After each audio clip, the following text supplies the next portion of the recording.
Hello, hello, hello, hello. Come on in, everybody. Come on in. Say hello when you come on. Say hello when you come on. Say hello, everyone. Happy Tuesday. Hi, everybody. Hello. Good evening. Good evening. Uh, so I see everyone is joining on Instagram, and then we have my folks on YouTube and Facebook. Hi, everyone. How was your weekend? So this is my spelling bee champ, my baby. Well, is my height now, and he goes, "How can you? What did you say the other day?" He's got his mama's mouth. If you call me your baby, but I must tell you. What did you say exactly? Like if you call me your baby, how come I'm taller than you? This is my spelling bee champy. TJ. Say hi, everybody. Say hi. That's my baby.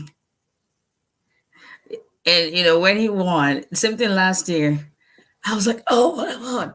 The kid was like, oh, it's no big deal. It's no big deal. Like, okay, African. See, they tell you beforehand, like, okay, parents, do not, cheer during the, hold your applause. Do not take. There's a lot of rules, and um, there were what 20 kids or something out of I don't know how many schools, but it involves schools in Mississippi, Alabama, Tennessee, and Georgia. And so when he came from all the way from 20 to down to two of them, and he was the only black kid, the only black kid. See, I thank God. So, but I was like, okay, I can't misbehave myself. They already said no yelling. And I'm thinking in my head, oh, this Nigerian woman, don't shout. Oh, Nigerian woman, just don't shout. Hey, Mr. Patel, um, how you doing? Don't shout, lady. Just leave it alone. They said no cheering, no shouting.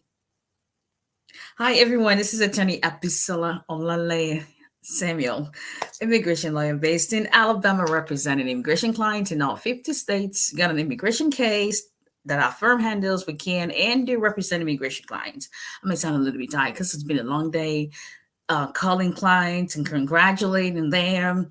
There's another client who he had filed pro se. He's in 400. It was denied. I think his initial request was denied. He had to file, and then he was rescheduled. But because his 751 was pending, and then we now filed in response to the notice of intent to deny. I mean, it was the longest thing ever. But long story short, he got the update today that um, his N400 has been recommended for approval. That is just the most awesome news for him. And when I spoke with him, he and his wife are actually expecting, they're literally in the hospital, awaiting the birth of their second child. I'm like, that is God. I don't believe in coincidences. I believe in God working in our favor. And another client who had, she was just like, done. I can't get my green card ever. Her green card came in today. Another I-45 was approved, and I-130 was approved. So I've been hollering all day. Like, okay. Yeah. So my prayer for everyone is that just as those who got their news today and they were able to rejoice, let me just this on Facebook. Okay, there we go, much better. And they were able to rejoice and people rejoice with them. I pray that your good news will find you and your blessings will find you. And those who are patiently waiting on God, that you will, your own good news will come in due time and we will all rejoice with you. That's my prayer for you in Jesus' name. All right. Let's talk immigration. If you need to contact our office, number is 334-341-4475. If you got a question, put it in the comment section, and you know the deal. So, this evening, 334-341-4475. AOS@olalayalawfirm.com. In this evening, let's talk about, because this is a question I get all the time. I know how I think I did a brief video on this, but I keep getting this request. I just said, you know what, let's try to go more in depth with this topic. And so on Facebook and YouTube, and if you haven't subscribed to YouTube channel, please would invite you to do so. Please share our Facebook page. I would really appreciate that. My goal is to get 5,000 followers at the end of February. So we've got, is this year a leap year? I went in law school. I don't do math. I only do math that's got a dollar sign in front of it. But I don't think so. Because I think a leap year was 2020. Because, 20 divided 4 is 5. So I know that. So it's now. So we've got 28 days. So we've got 28 plus 6, 34 days. That's the goal. We've got to get 5,000 followers on Facebook. So please share. Please share this video. Please follow us on Facebook. Subscribe to YouTube. Follow us on Instagram and TikTok. Listen, I just did some videos on TikTok, and for whatever reason, you got 200-something thousand people watching. Like, okay. Like, okay, whatever. But anyway, so let's talk about, when can you file for asylum after 1 year? When can you file for asylum after the 1 year deadline? When can you file for asylum after the 1 year deadline? So a lot of people file for asylum. A lot of people each year file for asylum. Asylum basically is you seeking refuge in the United States upon entry and claiming fear of persecution if you are to return to your home country based on 𝒊𝒎𝒊𝒈𝒓. So Facebook, I'm actually on Facebook and YouTube right now. I'm broadcasting as well. So Facebook is, if you type in Olalaya Law, that will come up. Put your goodness, Lara, put your question in the comment section. And on YouTube, put in Olalaya Immigration. It will come up, trust me. A lot of people file for asylum. You're asking for protection from harm in your home country based on an account of race, nationality, religion, political opinion, and being a member of a particular social group, PSG. And that if you were made to return, that is the probability, 10% probability that that harm will actually occur. Now, you are required to file asylum, which you file an Form I-589.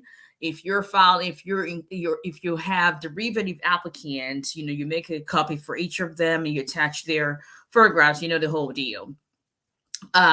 So you're required by law to file that application within the first year you come into the country. And so that is the general requirement. However, there are situations where you can't file for asylum within the first year. And that's what we're going to talk about. When are you able to, what exemption can you use to file for asylum way outside the 1 year application deadline? So let's start with change. So the government basically just groups it into changes in circumstances and extraordinary circumstances. So, and I'm going to just mix everything. So, they grouped everything, but I'll just give you don't have to differentiate the grounds or whatever, as long as your basis, your excuse for not filing within the first year falls within that that definition of that exemption ground. So let's start with changes in the conditions of your country. So I'll use Afghanistan, for example, and I think Kazakhstan as well, where, well, unless you've been on the road, they have, war-torn countries where people are being killed. There's the TPS for Afghan and all that going on. So in that situation, if you are someone from, or even from Nigeria, now I know there's a whole lot that's going on in Nigeria, and SARS, I hear of all kinds of stuff, Boko Haram. If those changes, not only is so you can, the changes in your country cannot just be a general thing. It's got to be something where it will affect you, or there is possibility that it will affect you where your life may be in danger. So and then that you're not able, with the change in the conditions of your country, you're not able to relocate to somewhere else within that country that you or your family members will be safe. Changes in personal circumstances. So an example would be if you are a derivative applicant and you're married, let's say, for instance, you're married, your husband or your wife is a principal applicant, and you as a spouse, you are the derivative applicant. If you now get divorced or your principal applicant passes away, in that situation, let's say you've been waiting for 5 years before an interview. If that occurs, then you as the spouse, the widowed spouse or the divorcee, is now able, no matter how long it's been since you filed your application, you're now able to file your own application as the principal application based on the changes in your circumstances. Another basis will be legal disability. In other words, if you've got some mental issues and that impair your judgment or really affected your mental health for more than the first year after you enter the country, and you have proof of that, then that is an exemption ground. In relation to that is also medical issues. You had, serious illness that kept you in and out of the hospital for so long, way outside the 1 year period, that you had to take care of your health, whatever the case may be. That would be, changing circumstances, extraordinary circumstances. Extraordinary circumstances, basically circumstances beyond your control. No one wants to get sick. If you get sick, that's something that you would that can be a basis for you to file for asylum outside the 1 year period. Another example would be ineffective assistance of counsel. Now, don't run with that now, because you already know that 𝒊𝒎𝒎𝒊𝒈𝒓𝒂𝒏𝒕. So I am one of the people. So be gentle with your lawyers now. But in every profession, in every group of people, every class of people, there's always going to be one bad egg. That's just the way life is, right? So an example of what will qualify as ineffective assistance of counsel will be a situation where you hire a lawyer to file for your asylum case. You had like 9 months to file for your case. And, you came in and you've spent 3 months, and, you have 9 months left. You're hired, then you paid for the services. And then, 3 months go by and they tell you, oh, yeah, we already sent in your application. Oh, yeah, everything is fine. You should get an interview. Then you call them like 6 months after, hey, I haven't heard anything. What's going on? Oh, wait, just waiting.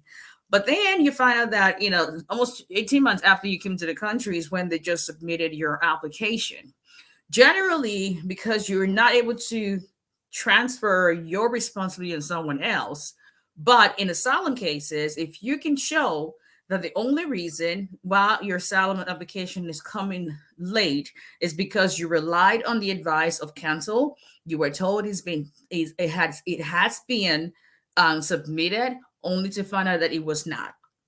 That's an example of ineffective assistance of counsel.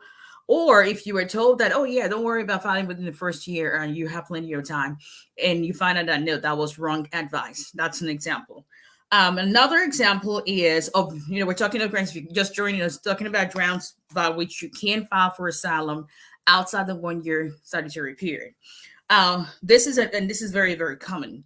If you have temporary protective status, if you had If you were even a green card holder, you have immigrant status, but now you have been stripped of that status, or if you have non-immigrant status, an example would be your invalid student F1 student status, international student, and you are unable to pay your tuition, whatever reason, you're not unable to continue with enrollment. Then in that case, you have non-immigrant status, you're a lawful permanent resident, but somehow you have now lost that status. You have TPS, but you've not lost that status. So you have to file. You're able to file asylum outside of 1 year because of that current status you had for a while. And you must file the asylum application within a reasonable time after you were out of status. So anything no more than 6 months usually is what reasonable is. So those are grounds by which, so generally, let's just recap. You are required to file for asylum within the first year. You can file for asylum outside the 1 year deadline if you've got changes in your circumstances, extraordinary circumstances that prevented you from filing within the first year. Keep in mind now, when you file for asylum within the first year, you're only going to deal with filing for asylum and being able to prove the grounds of the grounds you're claiming as the basis for your persecution. When you file for asylum outside the 1 year period, you have 2 obligations now. You've got 2 burdens, for lack of a better word. Your first huddle basically is you are trying to convince the asylum officer that you're trying to convince them of the reason why you filed outside the 1 year period. That is the first hurdle you've got to cross. Unlike someone who filed within the first year, all they're dealing with from the word go is their basis for the asylum and whether they have credible evidence to support that. If you're filing outside of 1 year, your first hurdle is dealing with whether your reason for filing outside the 1 year period can fall within changing circumstances or extraordinary circumstances to prevent you from filing. If you cannot meet your burden of the beyond 1 year filing, they will not even get to your claim, the basis for your claim for the asylum, because you have not overcome the reason why you filed late. Make sense? So that's, just keep in mind, that's how it goes. So once you're able to overcome that, then you also still have to show credible evidence why your fear of persecution is genuine. So that's that in a nutshell. Okay, let me start with Facebook and YouTube. Hey, Miss Pam.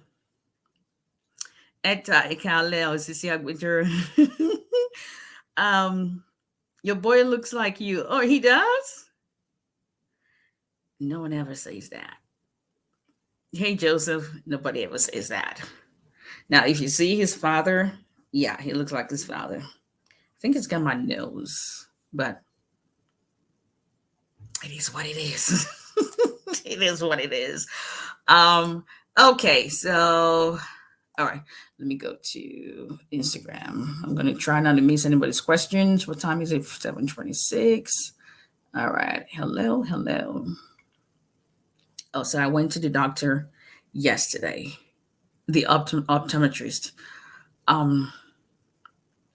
Long story short, I need to double on my prescription. Because, I always told myself, like, hey, I'm 43, my eyes are still young and all. But nah, because I started noticing, like, what the heck is going on in my vision? Now I can't even do anything without wearing glasses. And now I've got to not only have 2 different, I got to have a long-sighted and a reading glasses. Like, that's what my mama has. But anyway, I digress. Okay. Hi, thank you for saying hi to TJ. That's my baby. He says, why do you call me baby when I'm taller than you are? I'm American here. because you already know he ain't gonna say that kind of BS to me in Nigeria without it. But hey, listen, you can't hit nobody here, and I especially cannot, because I actually, I actually represent Department of Children Services in Alabama. So I'm the one. The caseworkers take children from their house. They call me their children, like, "Hey, we got a kid. We're gonna go to court." So I didn't want to be the one that I gotta let it go. Thank you, 𝒊𝒎𝒎𝒊𝒈𝒓𝒂𝒏𝒕. Does he go to private school? He does. Let's see. Keep up the good, TJ. Thank you. Amen. Amen. Amen. Amen. Okay. Okay. Got a question. All right. Please, man, how long does it take for a valid case to be approved? Talking about, I had listen, I want to represent everybody that comes through my door. But if you don't need my representation, I'm going to tell you you don't need my representation. I ain't just going to take your money just because you're ready to pay me. No. I had a conversation this morning with a lady for an hour, and I told her, like, you've got to tell me everything. I told her, so far, I just don't hear anything that rises up to the level of extreme cruelty. I don't. Now, if you want to go back and, because a lot of things, for instance, Africans, we disregard a lot of things that are abusive behavior. We disregard because we're brought up that way. But I told her, like, I can't tell you go ahead and retain my services now because I just don't feel a strong case.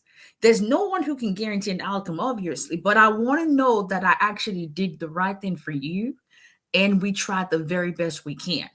So and so talking about I consulted with someone another time, and they were like, "Hey, I already filed my case. I just want to confer," and I think it was June 2021. Confer with you and just go through what I filed and let me know if there's any reason for me to retain your services and go over my case.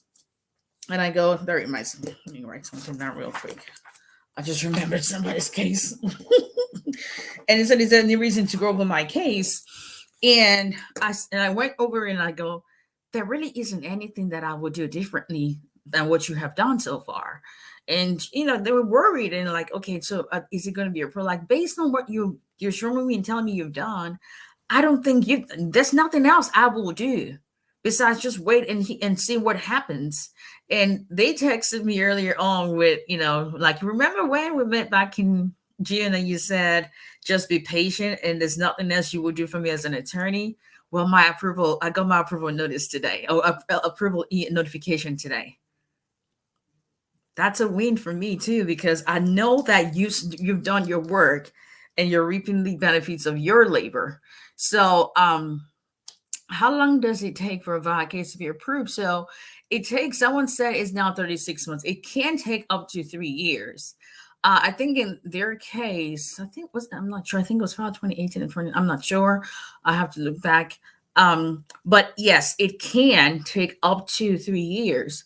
Anywhere from 18 months to 36 months. But that's why a lot of people just go ahead and file the 45 so they can work and they can travel while that is pending. So yeah, but the best way for you to know, if you go on the processing times, USCIS.gov/processing times, it just fluctuates. One day they may say September 2019, the next day maybe back to June 2019. There's a lot of backlog going on, a lot in USCIS, the embassies, Department of State, and DHS. So you've just got to be patient, people.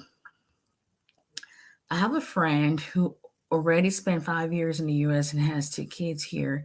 Again, she's sick for asylum. So if 𝒊𝒎𝒎𝒊𝒈𝒓𝒂𝒏𝒕, if you want to invite her to watch this video, that's what I just discussed is the same thing that I would ask her. So she's the one who has all the facts and knows if she would fall under any of the exemption grants that I just talked about. If there's nothing that applies to her, she's probably going to be out of luck as far as asylum. Can someone, this is Mo Tunde, can someone who's been married and filed for but got denied and divorced after 3 years still seek asylum? Same answer. If you fall within that. And in your case, the argument can be made that there was no reason. Now, if you got married within the first year of entry, the argument can be made that there was no reason for you to file for asylum because you already got married to a citizen, and you got married to a citizen and you're waiting on that, and there was no reason for you to feel that that was not going to be approved, as long as your denial wasn't like a year ago. A year ago is not a reasonable time after that happened. So the argument can be made, but in that kind of situation, I would need to set you up for a proper consultation to know exactly what needs to be done in your case, or if there's anything that can be done. Me and my spouse, and this is Jill Sotos. Me and my spouse got married last year, and we have not yet submitted our I-130. My question is, will she need to file married in her tax, and does she need to put my name since I don't have a social security number? She doesn't need to, but it is, if you're already married, that's the only option she has, because you don't want to appear like you're hiding or lying about something when you go for your interview. If you have a date showing that you've been married a year and it's a new tax year, so why are you going to check single? You don't want someone saying you're misrepresenting the information and then that goes against you. Okay, let's see. And this is goodness, Laura. All petitions were denied after biometric. Husband is nowhere to be found. What is next option? You will need to set up a private consultation with me because I need to know what happened in your case. Were you subjected to abuse? You know where to be found? Did he not? What happened? But that's something that will require, to delve more into your specific case in a proper consultation. Okay, let's see. Alarm Femi, could you explain? My older brother is Oluwafemi. Could you explain what a defensive asylum is, please? So, defensive asylum, simply put, just means that you're in removal proceedings. Asylum is either affirmative. Affirmative asylum is you filing asylum with the USCIS asylum office. If you are coming through the port of entry and you get them like, I don't have papers and I'm seeking asylum, you're going straight into the EOR jurisdiction, and that's going to be defensive. But if you come in on a visitor visa, for example, and then you submit your application for asylum, you're going to be filing an affirmative asylum with USCIS. If for whatever reason USCIS asylum office denies, or they'll tell you it's not a denial, but we didn't find you evidence credible, and now they refer you to immigration court, your affirmative asylum now becomes a defensive asylum because now you're in immigration court. So I hope that clears that out. Lauren Femi. Rentab Restaurant. Is it possible to apply for the citizenship if my 10-year green card is upholding? What do you mean by that? Is it possible to apply for the citizenship, my 10-year green card? I'm not sure I understand your question. Mo Tunde again. Can someone who's been married and I already answered that question. Okay. Simply Paul 89. Could you please explain? Really, people? Okay, no, that was not your question. So Simply Paul 89, you have the same question with Lauren Femi. So you guys both let me know if that answers your questions. Is it safe to travel with AP? I get that question every single day. My answer is always going to be the same. As long as you have a valid advance parole, you come in before it expires, and there is no other grounds to find you inadmissible at the port of entry. The whole point of the advance parole is because you want to travel. So if you cannot use it, what's the point of applying for it? But just knowing that there is nothing else, be sure there's nothing else, that because the fact that you have advance parole is not a guarantee, bar none guarantee, that you'll be let in. But knock on wood, I haven't had any client. I think I had One of my clients actually just got back last week since the Christmas break.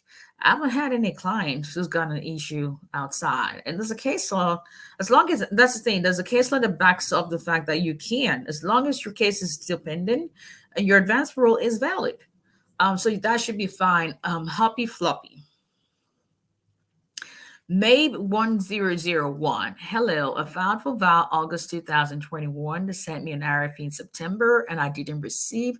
I wrote them a letter in October, but still haven't received it. Can I call them or keep writing? The best bet would probably be to consult with an immigration lawyer and get yourself a lawyer. It is really difficult to get them to respond to you as the petitioner. Sometimes they do, sometimes they don't. I just took on, I think it's 3 cases within the last week where that is the same exact thing that happened to my client. And now we're in the process of contacting them. There is an email for attorneys that we use that we can use as an attorney and put in your G28, but you cannot call them. You can call USCIS. They cannot give you any information over the phone. So the only way you can contact them is in writing. If you have a legal representative, that actually helps your case. Okay. Simply Paul. Okay, that's the same. This is 𝒊𝒎𝒊𝒈𝒓. What if I'm still in school and I didn't see any reason to file for asylum during the first year that I came? Is it still a viable option for me due to change in sexual orientation? Yes, change in personal circumstances, that will fall within that.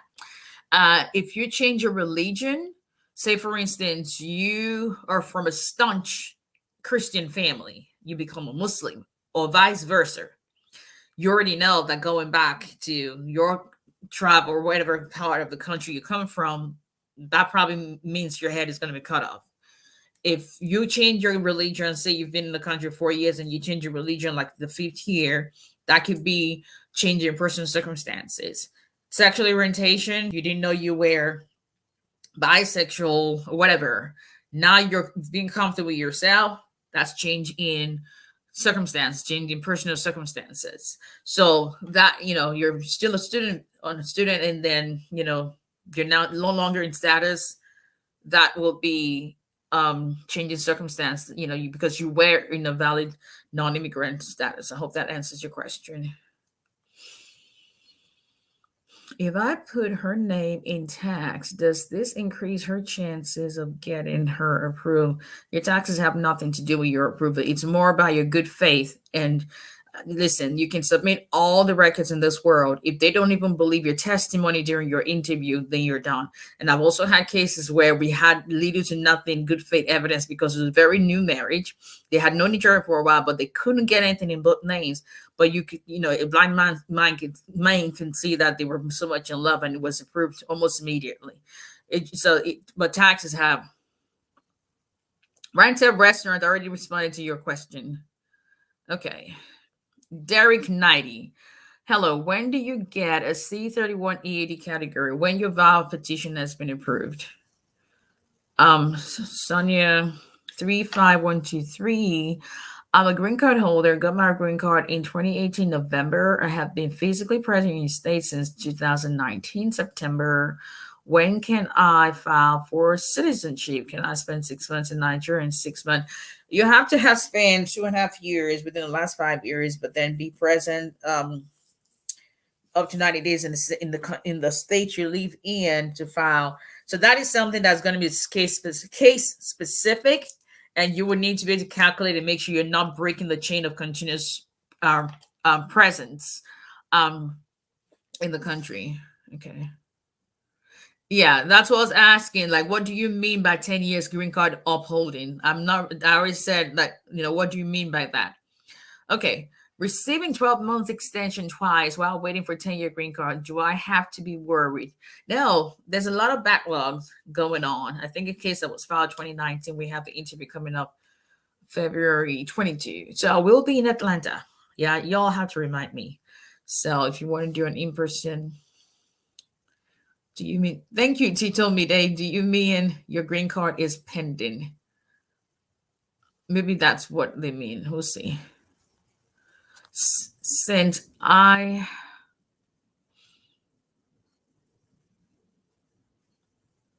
don't know what your username is. Is there anything to do to hasten your 10-year green card after receiving 12 months extension twice? Can I file for citizenship in 4 years of marriage? Yes, you can.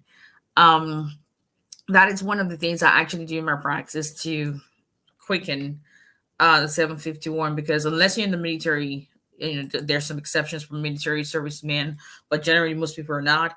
And so most people require a 751 to be approved before your citizenship. However, citizenship applications are actually being scheduled faster than 751. And what that does is once you get your interview scheduled for citizenship, you request that you request your file and have both adjudicated at the same time, because you can't take an oath without getting your 10-year green card. Thank you. What is VAW and who can file for VAW? So VAW basically in a nutshell is still marriage-based green card application, takes out the petition and takes out necessity of having your spouse having to file for you, puts you in the place of your spouse as the petitioner, while still maintaining your place as a beneficiary of that petition, as well as a beneficiary of the green card application. So that's number one. Number two, unlike regular marriage base where you don't need to prove abuse, in a VAW case, you need to prove that you have been subjected to abuse at the hands of that spouse whose place you're taking. And rather than file an I-130, you would file an I-360. So that's VAW in a nutshell. Sonia 35123, can I call your office for legal advice before I travel to Nigeria? You can, but you're going to have to pay for consultation. It's $130 for 30 minutes, $230 for an hour. So you're welcome to call our office, but you would have to pay to get legal advice. And by legal advice, I mean just consultation. Legal advice, there's no client attorney. Okay, so that brings me to this. So let me be clear, because I had someone email me over the weekend and say, hey, I need to set up a time with you to talk. And I go, you want to do another consultation? And like, no, I already did one. So isn't that continuous? I was like, no, it's not. It's very, very clear when you book your consultation. It is, this is solely for the purpose of establishing whether you have what your options are, whatever the case may be. It doesn't create like, well, I thought that meant I retained you. Like, nah, you cannot retain me for $130. You can't retain any attorney. Not even in Catholic Charities for $130. Not even Rapid Visa.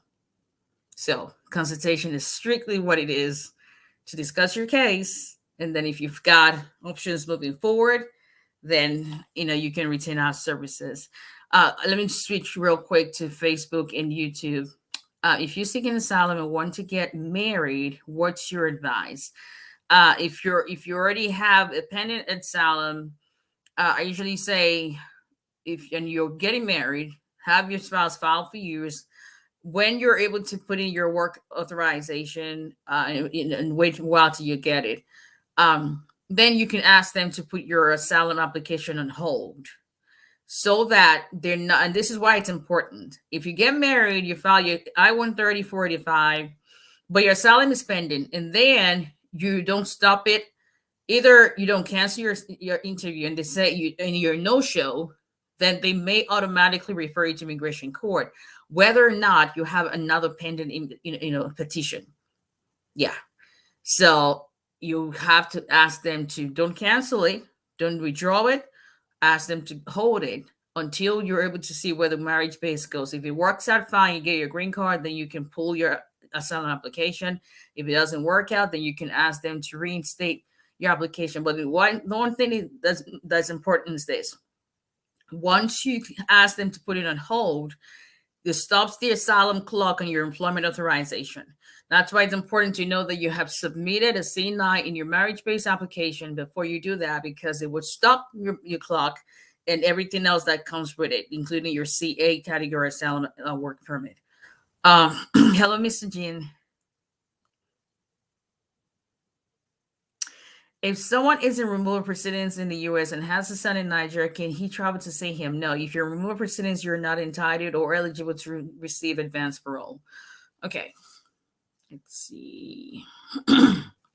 How long does it take for I went through the spouse case to be approved. It is taking much longer now. It's taking, what I've seen is we got I think on Friday, no, Thursday, because I was not um in on Friday. The parent, the one that was filed on behalf of a parent, I represented both mother and son. It was April, so to give or take 8 9 months. That's what I'm seeing. That is being approved faster than anything else. Parents, but then again, the mother is here, so it makes a difference if the beneficiary is going to be applying for immigrant visa at the embassy consulate, or if they're filing one step adjustment of status while in the country. All right, folks, I think I got, oh, let me make sure I didn't miss. Okay, that's Sonia's question. Okay. Which one is valid between 3 years marriage or 3 years green card before filing for naturalization? What do you mean, which one is valid between 3 years marriage or 3 years? Are you asking what controls? Can a Sally in another country apply for asylum? One of the things you have to disclose is that you haven't sought asylum in another country. If you sought asylum in another country, then you probably will be denied, because you have the option to be protected in another country. Unlimited favor 8. So I'm not really sure I understand your question, but the way citizenship works is, if you are filing for citizenship based on married to a U.S. citizen, then at the time of eligibility, you must have been a green card holder for at least 3 years, and you must still be married to your citizen spouse. So the 3 years really is the time for you to be on green card, in lawful permanent resident status, as long as, so you can file after 3 years as a permanent resident based on the fact that you are married to a citizen and you are still married to that citizen at the time of your application. So I hope that answers your question. Miss Silly, my marriage didn't work and filing on background. Should I put my asylum application on hold? I have both applications on now, and I'd like to travel home as I have a sick immediate family member. Is your asylum application, and let me be clear, when I say put it on hold, that means affirmative asylum. If you are in removal proceedings, then you're not eligible for advanced parole.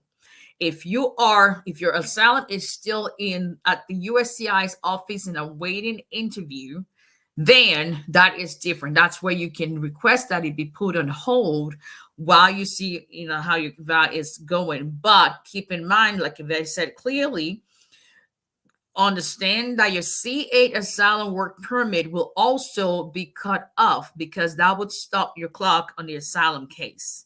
So you have to understand and make sure you have an option to work. Okay. Is it true you can still seek asylum even after being in the country? You got to watch this video, right, Timmy? So that's what we talked about the whole evening. I think you're just joining, so this will be the best video for you to be able to watch and see if any of the points we talked about. What last decision is this?